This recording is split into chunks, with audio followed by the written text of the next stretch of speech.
Hello. See you sometime later. എന്നത്തിനാ ഇനിയും കാണുന്നത്? ആരെ കാണുന്ന കാര്യ? എന്തിനാ ആ പെണ്ണിനോട് ഇനിയും കാണാന്ന് പറഞ്ഞത്? അത് ആൾക്കാർ യാത്ര പറയുമ്പോ പറയുന്ന ഒരു ഫോർമാലിറ്റി വാക്കല്ലേ. അപ്പൊ ആ പെണ്ണിന് ലിഫ്റ്റ് കൊടുത്തതോ? അതാ സിറ്റുവേഷനിൽ ഹെൽപ്പ് ചെയ്തല്ലേ. ഇതൊക്കെ വലിയ കാര്യമാക്കേണ്ട പ്രശ്നമുണ്ടോ? ഉണ്ട്, പ്രശ്നമുണ്ട്. ഒരാളോട് കൂടുതൽ അടുക്കുന്നതും സംസാരിക്കുന്നതും എനിക്ക് ഇഷ്ടമല്ല. എന്റെ മാത്രം. ഇത് ഞാൻ എന്റെ അല്ലേ, എന്റെ മാത്രം.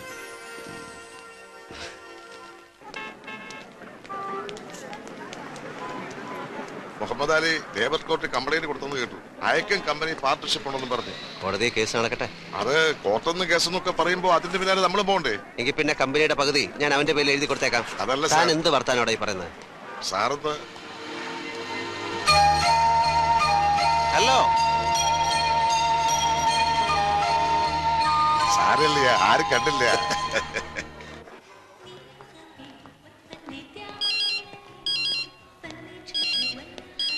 ഹലോ. നിങ്ങൾ എന്തിനാ നാണമില്ലാതെ വഴിയെ പോകുന്ന പെൺകുട്ടികളൊക്കെ വിഷ് ചെയ്യുന്നേ? അത് എനിക്ക് പരിചയമുള്ളതുകൊണ്ട് ഞാൻ ചുമ്മാ ഫോർമാലിറ്റി. എന്നിട്ട് ആ പെണ്ണ് പരിചയമൊന്നും കാണിച്ചില്ലല്ലോ. താൻ ഇതെങ്ങനെ കണ്ടു? താൻ എവിടുന്നാ ഫോൺ ചെയ്യുന്നത്? ഞാൻ അന്ന് പറഞ്ഞത് ഓർക്കുന്നില്ലേ? ഇഷ്ടമുള്ളവരുടെ ചുറ്റിക്കളി മുഴുവൻ കാണുന്ന യന്ത്രത്തിന്റെ കാര്യം. ഒരു മിനിറ്റ്. മറ്റേ ഫോൺ പാർട്ടി ഇവിടെ എവിടെയോ നിന്ന് ഫോൺ ചെയ്യുന്നുണ്ട്. താനൊന്ന് പോയി വാച്ച് ചെയ്തേ. ഏതെങ്കിലും പെണ്ണ് മലയാളത്തിൽ ഫോൺ ചെയ്യുന്നുണ്ടാ കൈയോടെ പിടിച്ചോ, വിടരുത് അവളെ. ഹലോ. ഞാനിപ്പോ എന്താ ചെയ്യുന്നതെന്ന് പറയാം. കൂടെ ഉണ്ടായിരുന്ന അയ്യരുമുരുടൻ എവിടെയോ പറഞ്ഞു വിട്ടിട്ട് എന്നോട് സംസാരിച്ചോണ്ടിരിക്കുന്നു. മെറൂൺ കോട്ടും ബ്ലാക്ക് പാന്റും. പാന്റിന്റെ സിപ്പ് കുറച്ചുകൂടെ ഇടാനുണ്ട് കേട്ടോ. ഹലോ. ഇപ്പൊ ഇട്ടു, ഒരു ശ്രദ്ധയില്ല.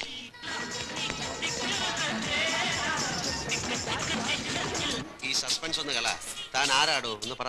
സമയാവട്ടെ, അപ്പൊ ഞാൻ തന്നെ നേരിൽ സണിച്ചന്റെ മുന്നിൽ വന്ന് സറണ്ടർ ആവാം. പക്ഷെ തോറ്റോന്ന് സണിച്ച് സമ്മതിക്കണം. ഏറ്റോ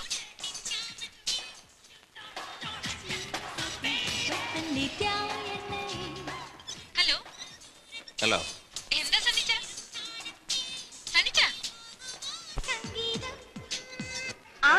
അതെ, കഴിഞ്ഞ ആഴ്ച തന്നെ ഞാൻ നാട്ടിലേക്ക് വരാൻ ഒരുങ്ങിയതാണ്. പക്ഷെ എന്ത്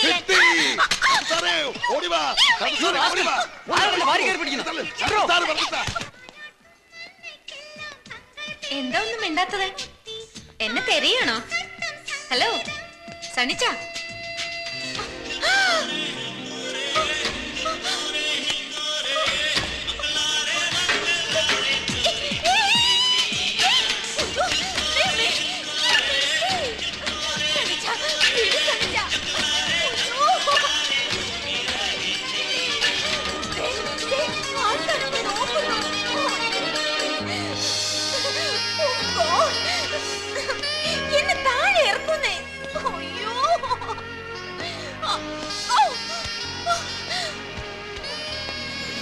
എന്നെ എവിടെ കൊണ്ടുപോവാ?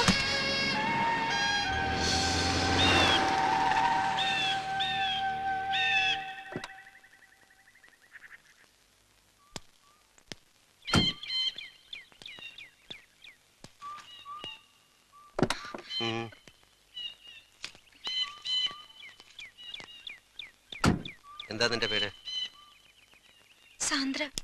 സാന്ദ്ര വാളുകാരൻ. നാട്ടിലെവിടാ? തൃശൂർ. നിന്റെ തന്തയുടെ പേരെന്താ?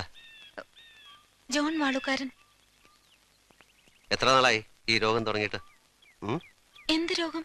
കാണുന്ന ആണുങ്ങളെയൊക്കെ ഫോണിൽ വിളിച്ച് കുഞ്ഞു കളിക്കുന്ന രോഗം. ഞാൻ കാണുന്നവരൊന്നും ഫോണിൽ വിളിച്ചില്ലല്ലോ. ഒരാളെ വിളിച്ചുള്ളൂ. അതെനിക്ക് ഇഷ്ടമുണ്ടായിട്ടാ. എന്താ എന്താ പറഞ്ഞേ? ഇഷ്ടമാണെന്ന്. വാട്ട്? സായ സിന്താമു. You love me? Yeah.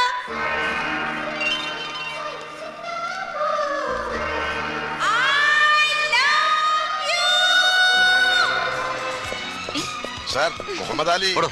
Muhammad Ali.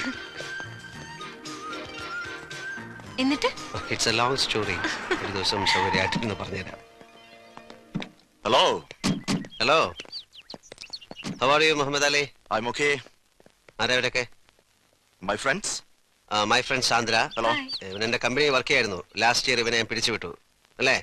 Come Sunny, I want to talk to you. എനിക്ക് നിന്നോടൊന്നും സംസാരിക്കാനില്ല.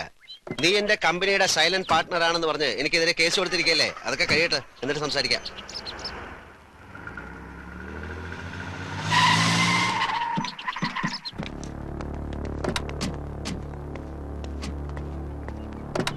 അങ്ങനെ അങ്ങ് പോവാൻ വരട്ടെ. എനിക്ക് പറയാനുള്ളത് കേട്ടിട്ട് പോയാൽ മതി. എനിക്ക് നിന്നോടൊന്നും സംസാരിക്കാനില്ലെന്ന് പറഞ്ഞില്ലേ? എന്താ മുഹമ്മദ് അലി ചെയ്ത തെറ്റ്? 4 വർഷം കമ്പനി ജോലി ചെയ്തിട്ട് വെറുതെ അങ്ങ് ഇറക്കി വിട്ടാ പോകാൻ പറ്റുമോ? തനിക്കിതൊക്കെ അറിഞ്ഞിട്ട് എന്താ കാര്യം? നിർബന്ധമാണെങ്കിൽ പറയാം. ഞാനേ ഇവനെ എന്റെ ഒരു ബ്രദറിനെ പോലെ കൊണ്ടു നടന്നാണ്. ഓക്കെ, കഴിഞ്ഞ വർഷം വരെ എന്റെ ബിസിനസ്സുകളിൽ ഏറ്റവും പ്രോഫിറ്റ് കിട്ടിയിരുന്നത് എന്റെ കൺസ്ട്രക്ഷൻ കമ്പനിയിൽ നിന്നാണ്. കഴിഞ്ഞ 1 വർഷമായി ഞാൻ കൊടുക്കുന്ന ടെൻഡറുകളിൽ നിന്ന് 5000 10,000 കുറച്ച് ഒരു ചൈനീസ് കമ്പനി പിടിക്കുന്നു. ഞാൻ കൊടുക്കുന്ന ടെൻഡറുകൾ ഇത്ര കൃത്യമായിട്ട് ആ ചൈനീസ് കമ്പനി എങ്ങനെ അറിയുന്നു? എന്റെ കമ്പനീസിലെ എംപ്ലോയീസിനെ മുഴുവൻ ഞാൻ ഷഫിൾ ചെയ്തു. എന്നിട്ട് ഞാൻ ഈ മുഹമ്മദ് അലിയെ സംശയിച്ചില്ല. അവസാനം സിംഗപ്പൂർ ഗവൺമെന്റ് സീ സൈറ്റിൽ പണിയാൻ പോകുന്ന ഒരു 5 സ്റ്റാർ ഹോട്ടലിന്റെ കോൺട്രാക്ട് കോട്ട് ചെയ്തപ്പോൾ മുതൽ ഞാൻ ഇവന്റെ മേലൊരു കണ്ണുടക്കി വെച്ചു. എന്റെ നിഴൽ പോലെ പറ്റി നടന്ന ഇവൻ നക്കാപ്പിച്ച കാശിന് വേണ്ടി ഒരു ചൈനക്കാരൻ എന്നെ ഒറ്റുകൊടുക്കുകയായിരുന്നു. പക്ഷെ കർത്താവ് എന്റെ കൂടെ ആയിരുന്നു. ഗവൺമെന്റ് ആ പ്രോജക്ട് മാറ്റിവെച്ചു. പുതിയ ടെൻഡർ നോട്ട് ക്ഷണിച്ചു. അതുകൂടെ ചോർത്തി കൊടുത്ത് എന്റെ കുതികാല് വെട്ടാൻ ഞാൻ ഇവനെ സമ്മതിച്ചില്ല. ഞാൻ ഇവനെ പറഞ്ഞു വിട്ടു. ഓക്കെ, അതാണ് കാരണം. സണ്ണിച്ചായന്റെ ഇത്തരം ഒരു ഹീറോയിസം ഇന്ന് ഈവനിങ്ങിലാണ് ഞാൻ കാണുന്നത്. നീ എന്റെ കുറച്ച് ഭാഗങ്ങളെ കണ്ടിട്ടുള്ളൂ. ഛീ. ഓക്കെ, ഞാൻ വേണമെങ്കിൽ എന്നെ കുറിച്ച് പറയാം. ഓക്കെ, എന്റെ ചെറുപ്പം മുതൽ തുടങ്ങാം. ഞാൻ 4 സ്കൂളുകളിലായിട്ടാണ് എന്റെ ഹൈസ്കൂൾ വിദ്യാഭ്യാസം പൂർത്തിയാക്കിയത്. 4ാം ക്ലാസ് വരെ ഞാൻ കോട്ടയം മൗണ്ട് കാർമലിൽ പഠിച്ചു. ചാച്ചൻ എനിക്ക് വാങ്ങിച്ചെന്ന ഒരു മൗത്ത് ഓർഗൻ അവിടുത്തെ റെഡ്ഡിയാർ ചെറുക്കൻ പൊട്ടിച്ചളഞ്ഞു. അവന്റെ മൂക്കിനിട്ട് ഞാൻ ഇടിച്ചു. അതാണ് എന്റെ ഫസ്റ്റ് ഇടി. 10 മിനിറ്റ് നേരം അവന്റെ മൂക്കിൽ നിന്ന് ബ്ലഡ് പമ്പ് ചെയ്തു. നീ നരി എന്റെ കണ്ണിൽ നിന്ന് വെള്ളം വരുന്നു. ആ ഇടിയോടുകൂടി ഞാൻ നേരെ ചങ്ങനാശ്ശേരി സേക്രഡ് ഹാർട്ട് സ്കൂളിലേക്ക് ചെന്ന് വീണു. 4 3 7 3 വർഷത്തിനുള്ളിൽ ഒരു 10-18 ഇടി, 5-8 സസ്പെൻഷൻ. ഒടുവിൽ അവിടെ നിന്ന് ഔട്ട്. എനിക്കിട്ടടിച്ച ഒരു കന്യാസ്ത്രീയെ ഞാൻ തിരിച്ചടിച്ചു. അവിടെ നേരെ പാല സർക്കാർ വക സ്കൂളിൽ അവിടെ ഒരു ക്ലോക്ക് ഉണ്ടായിരുന്നു. ഓടത്തേ ഇല്ല. അപ്പൊ അത് ആവശ്യമില്ല എന്തിനാ അവിടെ ഇരിക്കുന്നെന്ന് കരുതി ഞാനത് എറിഞ്ഞു പൊട്ടിച്ചു. ചാച്ചൻ വേറെ ക്ലോക്ക് വാങ്ങിച്ചു കൊടുത്തു. You want A drink? അവിടുന്ന് നേരെ ഞാൻ കുറുമ്പനാടം സെയിന്റ് പീറ്റേഴ്സ് സ്കൂൾ. അവിടെ വെച്ച് 3-4 ഗുരുതരമായ കേസുകൾക്ക് എന്നെ പിടിച്ചു. എന്താണെന്ന് പറയുന്നില്ല, വളരെ വളരെ മോശമായ കേസുകളാണ്. പക്ഷെ ഏറ്റവും നന്നായി പഠിക്കുന്ന ഒരു പാവം കുട്ടി എന്ന നിലയിൽ അവരെന്നെ SSLC വരെ തുടരാൻ സമ്മതിച്ചു. അവസാനം റിസൾട്ട് വന്നപ്പോൾ ഏറ്റവും കൂടുതൽ മാർക്ക് വാങ്ങിച്ച് ഈ തമ്മാടി പാസ്സായി. അവിടുന്ന് ചങ്ങനാശ്ശേരി SB കോളേജ്. അവിടുത്തെ കാര്യമൊന്നും പറയണ്ട. Without Sunny no college. അത്ര വിശേഷമായിരുന്നു.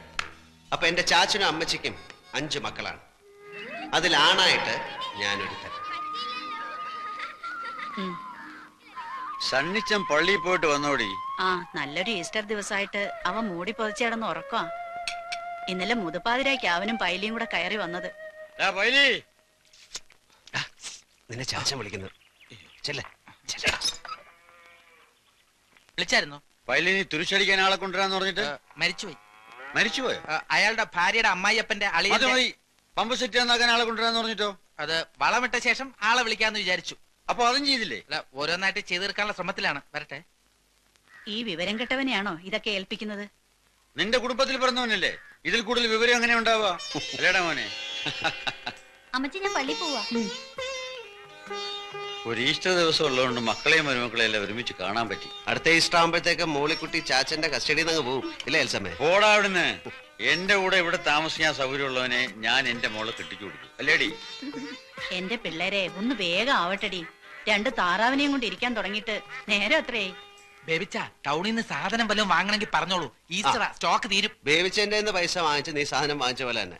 കർത്താവിന്റെ കൃപ കൊണ്ട് അളിയന്മാര് 3 പേരും ലാവിഷ് പാർട്ടീസാ. കാശ് മുടക്കാൻ ഒരു ഈസ്റ്ററോ പെരുന്നാളോ വന്നാ മതി, ഇവളുമാര് കെട്ടിയവന്മാരെയും പിള്ളേരെ എടുത്തോണ്ടെങ്കിൽ പോരും. ചാച്ചനെ അമ്മച്ചയും കാണാനെന്ന ഭാവത്തിൽ. പിന്നെ കോഴിയായി താറാവായി. പക്ഷേ ഓസിനാണ് കഴിക്കുന്നുള്ള കുറ്റബോധം അവർക്കില്ലല്ലോ. ആരാതളിയാ, പെണ്ണ് കെട്ടുമ്പോ അളിയനും പഠിക്കും. എന്താടി സണ്ണിച്ചായ, പുല്ലംകുന്നലെ ടോമിച്ചൻ സൺഡേ സ്കൂളിന്റെ അവിടെ വെച്ച് മോളിക്കുട്ടിയുടെ കൈക്ക് കയറി പിടിച്ചു. ഒരു എഴുത്തും കൊടുത്തു. ആണോടി? എഴുത്തവിടെ? അച്ചോ, സംഗതി നിസ്സാരമാണെങ്കിലും പാലോമറ്റത്ത് പറഞ്ഞ പെൺകൊച്ചിനോട് ഇങ്ങനെ പറയാനും പെരുമാറാനും അവൻ എങ്ങനെ ധൈര്യം ഉണ്ടായി? അത്രയ്ക്കൊന്നും ഉണ്ടായില്ലല്ലോ ടീച്ച. നിങ്ങളുടെ പെൺകൊച്ചിനെ കല്യാണം കഴിക്കണമെന്ന് അവൻ ആഗ്രഹമുണ്ടെന്ന് പറഞ്ഞു, അത്രയല്ലേ ഉള്ളൂ. മതി. അച്ഛനറിയോ, അവന്റെ അപ്പനുണ്ടല്ലോ പാപ്പൻ, അവൻ ഇവിടെ വന്നാൽ ഈ കസേരമേൽ ഇരിക്കില്ല. പാലമറ്റത്തെ തിണ്ണയിലിരുന്ന് ഇവിടെ അടുക്കളയും മിച്ചം വരുന്ന കപ്പയും കഞ്ഞിയും കുടിച്ചാ ആ പുല്ലാങ്കുന്നുകാരി ഇത്രയും വളർന്നത്.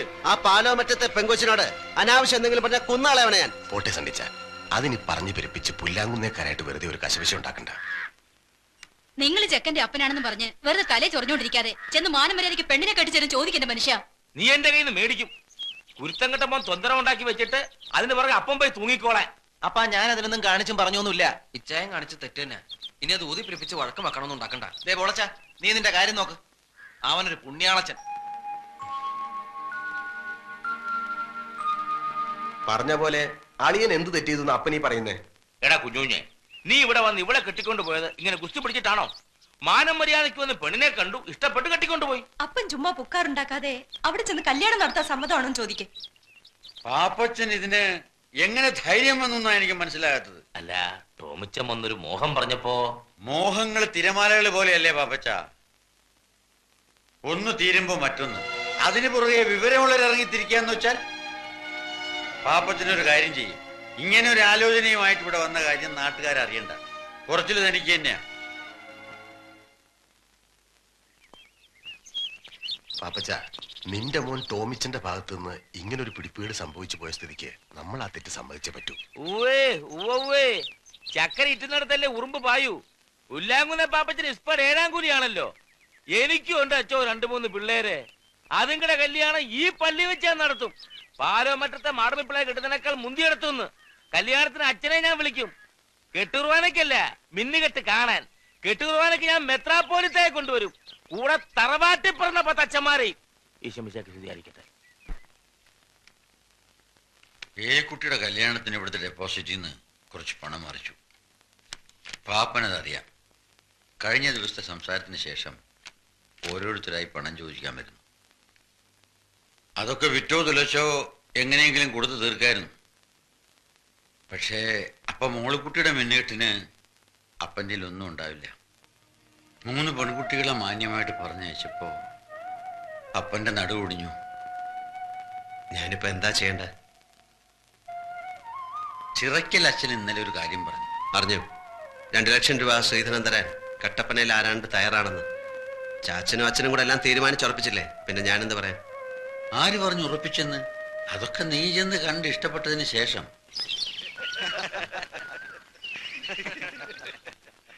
എങ്കിൽ പിന്നെ അവര് തമ്മിലൊന്ന് കാണട്ടെ അല്ലേ? മോളെ നാൻസി,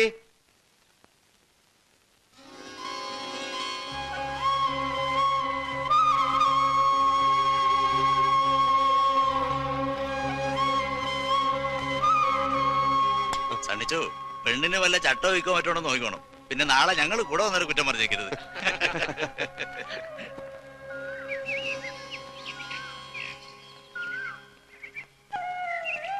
പേരെന്താ പറഞ്ഞ? ഇപ്പൊ അപ്പച്ചൻ വിളിച്ചത് കേട്ടില്ലേ? നാൻസി അല്ലേ? ഈ പഠിച്ചത് സെന്റ് ആൻസൽ. ഇപ്പൊ അസംഷൻ കോളേജിലാ. എന്റെ പേര് അറിയാം, സണ്ണി പാലമറ്റം. പഠിച്ചത് SH ഹൈസ്കൂളിൽ അല്ലേ? എങ്ങനെ അറിയാം? ഞാൻ കണ്ടിട്ടുണ്ട്. എവിടെ വെച്ച്? ഈ സമരത്തിന്റെ മുമ്പിലൊക്കെ ഞെളിഞ്ഞു നടക്കുന്ന കണ്ടിട്ടുണ്ട്. അതൊക്കെ നോക്കി നിന്നപ്പോ സിസ്റ്റേഴ്സിന്റെ നിറയെ തല്ലും കിട്ടിയിട്ടുണ്ട്. അത് ശരി. ഇത്രയും പേരുള്ള ജാഥയിൽ എന്റെ മുഖം മാത്രം ഓർക്കാൻ എന്തെങ്കിലും പ്രത്യേകത ഉണ്ടാവും. അത്രയ്ക്ക് മോശമാണ് എന്നെ? അയ്യോ അല്ല, നന്നായിട്ടുണ്ട്. ശരിക്കും നന്നായിട്ടുണ്ട്, സത്യമായിട്ട്.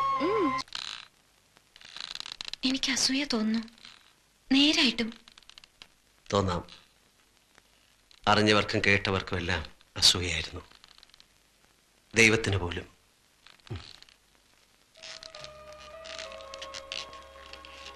പിന്നെ ഞങ്ങളുടെ മനസ്സ് ചോദ്യം കഴിഞ്ഞു. കല്യാണത്തലേന്ന് ബാച്ചിലേഴ്സ് പാർട്ടി നടക്കുമ്പോൾ പള്ളിക്കൽ നിന്ന് അച്ഛൻ വന്ന് പറഞ്ഞു കല്യാണം നടക്കില്ലെന്ന്. കടം കൊണ്ട് കഴുത്തറ്റ് മുങ്ങിയ പാലോമറ്റത്തേക്ക് അവളെ കെട്ടിച്ചു കയറ്റാൻ അവളുടെ അപ്പച്ചൻ മനസ്സ് വെച്ചില്ല. ആ, കടങ്ങൾ ഉണ്ടായിരുന്നു, ശരിയാ. പക്ഷേ അത് പെരുപ്പിച്ചു പറഞ്ഞ് നാൻസിയുടെ അപ്പച്ചനെ വിശ്വസിപ്പിച്ച പാപ്പച്ചന്റെ മോഹം ഞങ്ങളുടെ കല്യാണം മുടക്കുക എന്നതായിരുന്നു.